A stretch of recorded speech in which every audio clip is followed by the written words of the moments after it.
Very warm welcome to you all. I hope आप लोगों की जितनी भी अभी तक हम लोगों ने ऑनलाइन लेक्चर्स किए हैं वो आप लोगों को समझ में आ रहे होंगे।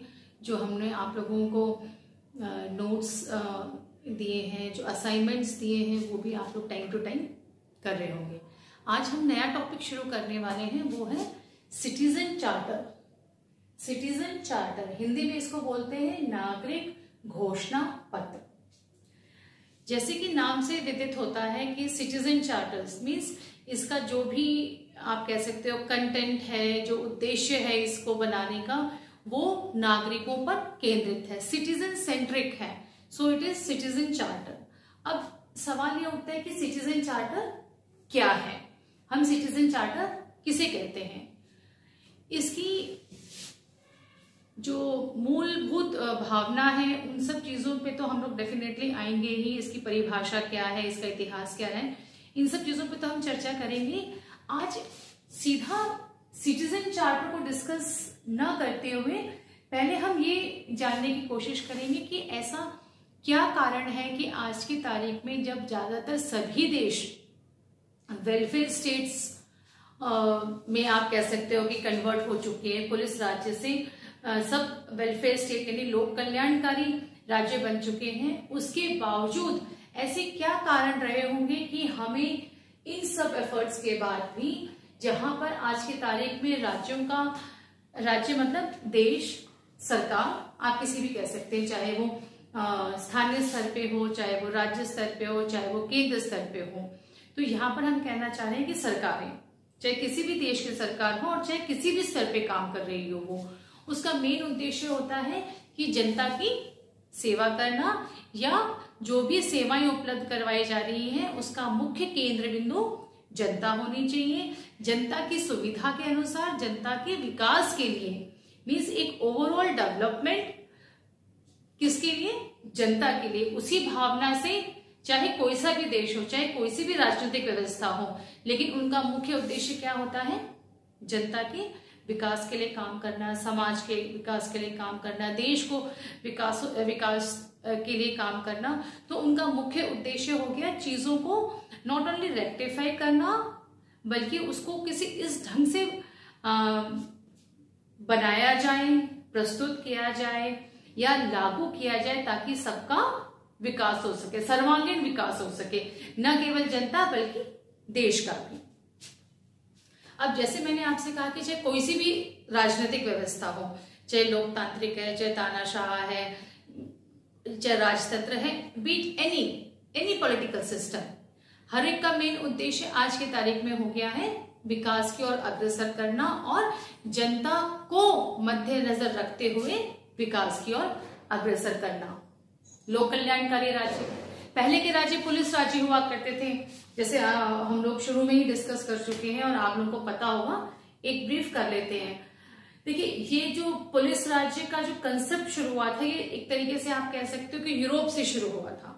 जब औद्योगिक क्रांति का समय, आप उसके आसपास का समय आप मान सकते हैं, तब लोगों ने ये महसूस किया कि नहीं, राज्य को ज्यादा इंटरफेयर नहीं करना चाहिए, आदमी समझदार है, अपने हिसाब से काम कर सकता है, राज्य का काम केवल पुलिस से संबंधित होना चाहिए। और पुलिस से संबंधित का मतलब है केवल देश की सुरक्षा से संबंधित होना चाहिए, या फिर नागरिकों की सुरक्षा से, चोरी चकारी का देख लेना अपना, या फिर दूसरे राज्यों से हम, देशों से हम पे आक्रमण हो रहा है तो उससे बचाव के लिए सिर्फ इतना ही काम होना चाहिए सरकारों का या राज्यों का, आप कैसे भी इसको डिफाइन कर सकते हैं। उनका ये मत था कि आदमी समझदार है, वो अपना अच्छा भला बुरा समझ सकता है। तो कुछ टाइम तो ये जो कंसेप्ट था या ये जो फिलॉसफी थी ये कंटिन्यू हुई, लेकिन कुछ समय के बाद इसके आफ्टर इफेक्ट्स या साइड इफेक्ट्स जिसे आप कह सकते हो वो देखने को मिली।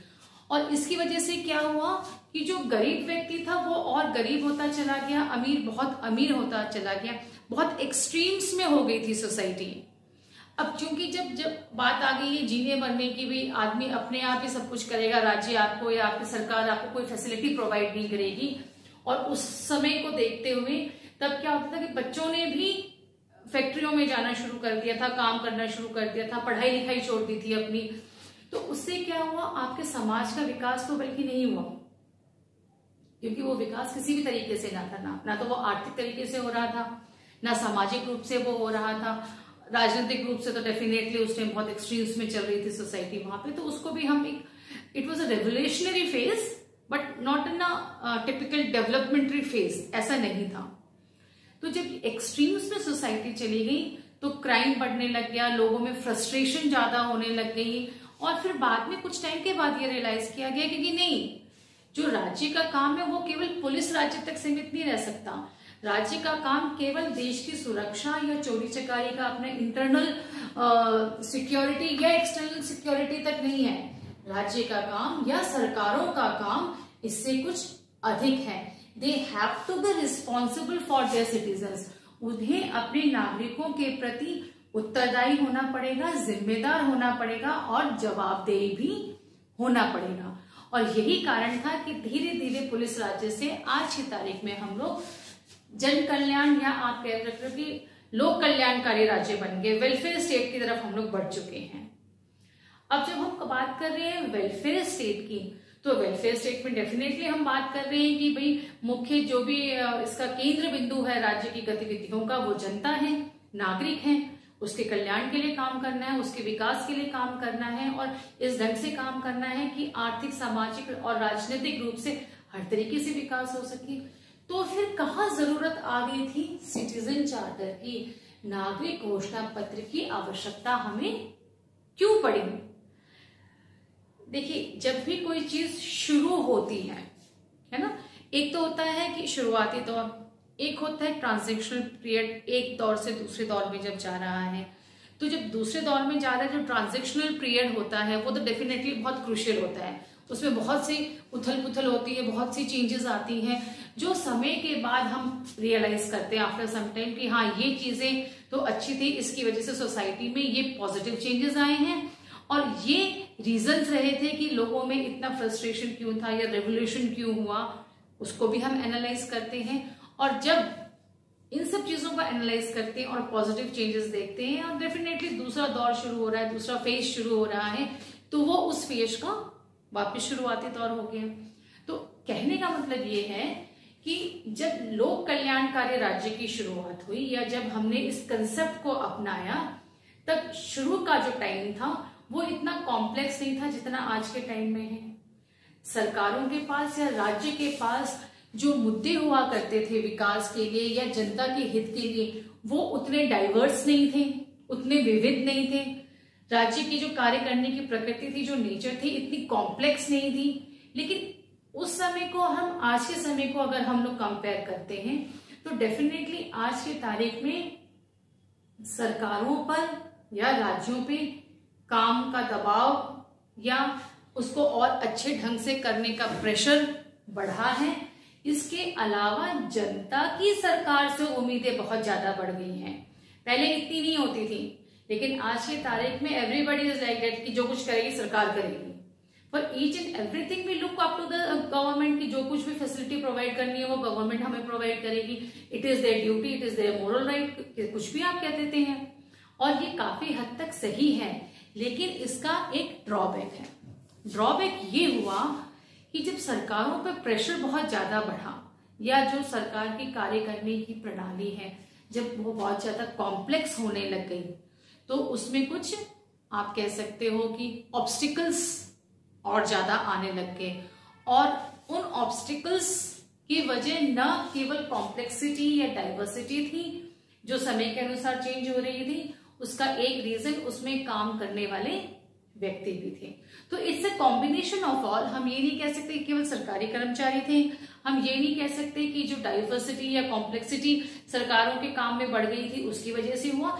इट्स अ फुल पैकेज आप कह सकते हैं कि इन सबका एक मिक्स्ड आप कह सकते हो रिएक्शन रहा कि उसका आउटकम ये हुआ कि जो जिस उद्देश्य के लिए हम काम कर रहे थे जनता के हित के लिए, वो कहीं ना कहीं डाइल्यूट हो रहा था। हम चाह तो रहे थे, सरकारें चाहती तो हैं कि हम जनता के हित के लिए काम करें, उनके विकास के लिए काम करें, उनकी पॉलिसीज ऐसी होती हैं, जो प्रोग्राम्स वगैरह वो बनाए जाते हैं वो भी जनता के और देश के हित के लिए बनाए जाते हैं।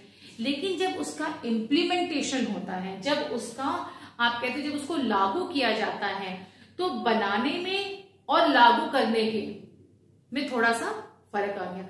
जो आपने बनाया है तो आपका होल एंड सोल सेंटर तो आपका क्या हो गया, जनता हो गई, लोग हो गए, देश हो गया कि भाई इनके हित के लिए हमें काम करना है। लेकिन जब उसको लागू किया जा रहा है, जब उसको इम्प्लीमेंट किया जा रहा है, तो क्या वास्तव में उसी भावना से इम्प्लीमेंट किया जा रहा है? क्या उसको लागू करते वक्त फ्लेक्सिबिलिटी है या ज्यादा रिजिडिटी है? लागू करने का जो उद्देश्य था, क्या उस उद्देश्य और लक्ष्य की प्राप्ति हो पा रही है या नहीं हो पा रही है? तो इस तरीके के बहुत सारे सवाल उठ खड़े हुए थे और उसका रीजन ये था कि जो सरकार में एफिशिएंसी होनी चाहिए वो एफिशिएंसी कहीं ना कहीं कम होती जा रही थी। देखिए, एफिशिएंसी कम होती जा रही थी, उसी का एक रीजन था कि हम लोगों ने आरटीआई पे भी चर्चा करी कि आरटीआई लगाने की आवश्यकता क्यों पड़ी।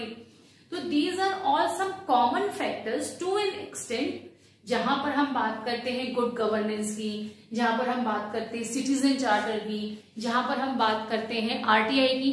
तो ये सब के सब जो है नागरिकों को केंद्र में बनाकर इन चीजों को अपनाया जा रहा है या इनको लागू किया जा रहा है। और उसके पीछे एक रीजन रहा है कि कहीं ना कहीं जो सरकारी कर्मचारी थे या राज्यों की या जो प्रशासन था, उसके काम करने की एफिशिएंसी, उसकी ट्रांसपेरेंसी, उसकी अकाउंटेबिलिटी सब कहीं ना कहीं डाइल्यूट हो रही थी, कहीं ना कहीं कम हो रही थी। जितने प्रभावी ढंग से प्रशासन होना चाहिए, प्रशासनिक नीतियों को लागू करना चाहिए, सरकार की नीतियों या योजनाओं को लागू करना चाहिए, वो उतने प्रभावी ढंग से नहीं हो रही। तो जो सिटीजन चार्टर है, it's a part of good governance, सुशासन का एक अंग है, एक भाग है, या उसका एक एक्सटेंडेड ब्रांच आप कह सकते हैं कि नागरिक उद्घोषणा पत्र ये होता है। अब जस्ट एक छोटा सा ब्रीफ कर लेते हैं कि बेसिकली नागरिक उद्घोषणा पत्र होता क्या है। What is citizen charter? Citizen charter एक लिखित दस्तावेज होता है, रिटन डॉक्यूमेंट होता है, और उसका मुख्य उद्देश्य, जैसे मैंने अभी यहाँ पे लिख रखा है आपकी सुविधा के लिए, कि नागरिक उद्घोषणा पत्र क्या है, ये एक लिखित दस्तावेज होता है। It is a written document. अब इस रिटन डॉक्यूमेंट या जो ये लिखित दस्तावेज है, इसमें क्या होता है, इसमें ज्यादातर उन सभी सूचनाओं के बारे में बताया जाता है जो उस पर्टिकुलर इंस्टीट्यूशन की तरफ से, संस्था की तरफ से लोगों को मिलनी चाहिए। वहां पर उस पर्टिकुलर संस्था का जो शिकायत निवारण उन्होंने एक सेल बना रखा है उसके बारे में, या उनकी मोरल वैल्यूज या एथिक्स के बारे में, इन सब चीजों को इस दस्तावेज में इंक्लूड किया जाता है, जिसका मुख्य उद्देश्य होता है कि उनकी जो प्रतिबद्धता है, उनकी जो जवाबदेहिता है उस संस्था की, या उस संस्था में जो काम करने वाले लोग हैं। देखिए, व्यक्ति विशेष की बात नहीं कर रहे, जब हम सरकार की बात कर रहे हैं, प्रशासन की बात कर रहे हैं, तो सब एक यूनिट की तरह काम करते हैं। कोई व्यक्ति अलग से, हम उस व्यक्ति की बात नहीं करते, हम पद की बात करते हैं या संस्था की बात कर रहे हैं। तो वही बात यहाँ पे लागू होती है कि जो वो संस्था है, जो इंस्टीट्यूशन है, व्हाट्सोएवर जो संगठन है, उसको नागरिकों के प्रति जो प्रतिबद्धता है उसको और अधिक व्यवस्थित रूप में लोगों को बताने के लिए एक लिखित दस्तावेज बनाया गया है, जिसके अंदर ये सब चीजें इंक्लूडेड होती हैं, और जिसका मुख्य उद्देश्य है जो सेवाएं, जो सर्विसेज वो इंस्टीट्यूशन लोगों को दे रहा है, उसका मुख्य उद्देश्य नागरिकों को केंद्र में बनाकर उन उद्देश्यों की प्राप्ति करना होना चाहिए। मीन्स आप कोई सी भी सर्विसेज कर रहे हैं, कोई सी भी आप सेवाएं प्रदान कर रहे हैं, आप किसी भी इंस्टीट्यूशन में, किसी भी संगठन में हैं, तो उस संगठन का जो मुख्य लक्ष्य है वो लक्ष्य डेफिनेटली डायरेक्टली और इनडायरेक्टली वेलफेयर स्टेट की तरफ बढ़ता है, लोगों के जन कल्याण के लिए बढ़ रहा है, विकास के लिए बढ़ रहा है। तो डायरेक्टली या indirectly it is involve in that form only. तो उन सब चीजों का मुख्य केंद्र बिंदु और अधिक या कॉन्शियस डिसीजन जिसे कहते हैं कि भी नहीं, और हमें और ध्यान से इस बात का ध्यान रखना है कि हम जो सेवाएं प्रदान कर रहे हैं उसका मुख्य बिंदु नागरिक होने चाहिए, यानी सिटीजन्स होने चाहिए। That is why we are saying citizen centric, नागरिक केंद्रित होनी चाहिए ये सभी सेवाएं। केवल नियम कानूनों को नहीं आपको अप्लाई करना है, उन नियम कानूनों को बनाने का एक उद्देश्य है, संगठन को स्थापित करने का एक उद्देश्य है। तो उन सब का जो मोटिव है, उन उद्देश्यों को, उन लक्ष्यों को प्राप्त करना जरूरी है, लेकिन नागरिकों को मद्देनजर रखते हुए। अब इसका मुख्य उद्देश्य क्या था कि जो प्रशासन में काम करने का ढंग है उसमें ट्रांसपेरेंसी और बढ़े, उसमें अकाउंटेबिलिटी ज्यादा बढ़े, उसमें रिस्पॉन्सिबिलिटी ज्यादा बढ़े, यानी पारदर्शिता और अधिक होनी चाहिए। उनको, प्रशासन को और अधिक उत्तरदायी बनाना जरूरी है और उनको नागरिकों के प्रति जवाबदेहिता भी बहुत जरूरी है। आप कोई सा काम क्यों कर रहे हैं, कैसे कर रहे हैं, उन सब चीजों के प्रति प्रशासन जिम्मेदार है, जवाबदेही है, he is accountable to it. और इन सब का मेन उद्देश्य क्या हो गया कि जो सेवाएं हैं उनमें गुणवत्ता बनाए रखना, एफिशिएंसी बनाए रखना। हमने शुरू में ही कहा था कि एफिशिएंसी में कहीं ना कहीं कमी आ रही थी, डाइल्यूट हो रहा था पूरा सिस्टम, इसीलिए गुड गवर्नेंस का कंसेप्ट आया, आरटीआई का कंसेप्ट आया, सिटीजन चार्टर का कंसेप्ट आया।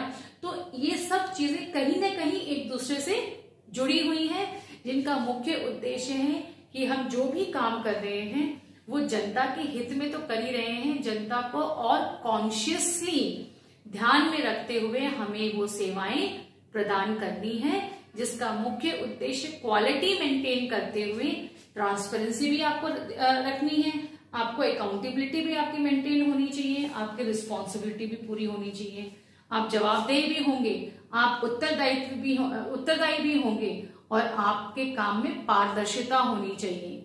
उस पारदर्शिता को लाने के लिए आरटीआई लगाई जा रही है ना।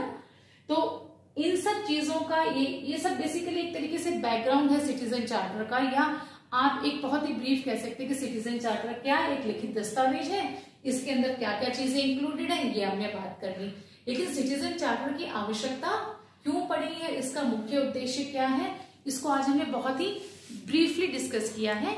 नेक्स्ट क्लास में हम ये जानेंगे कि इसका उद्भव कहाँ से हुआ, मीन्स सिटीजन चार्टर का इतिहास कहाँ से रहा है, किस देश में इसकी उत्पत्ति हुई, कहाँ महसूस किया गया कि नहीं सिटीजन चार्टर जैसी कोई चीज होनी चाहिए, कब लागू किया गया और भारत में कब आया। तो इन सब चीजों को हम लोग नेक्स्ट क्लास में डिस्कस करेंगे। आज के लिए इतना ही। Have a good time.